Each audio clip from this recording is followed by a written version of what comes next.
Geçti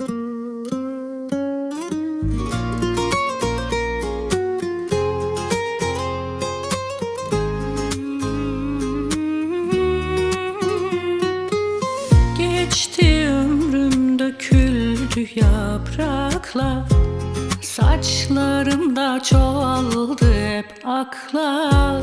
Gülüşüm hüznümü saklar, beni artık yalnız ölüm paklar. Ne kara olabildim ne de beyaz, ne hatalar yaptım çok bile az. İçimde geçmeyen bir ayaz, ne kış olabildim ah ne de yaz.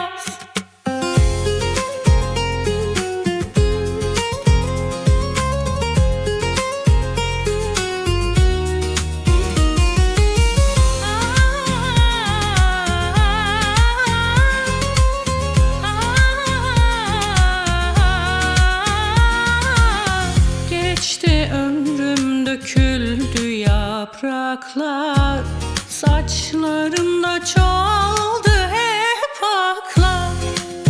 Gülüşüm hüznümü saklar, beni artık yalnız ölüm paklar.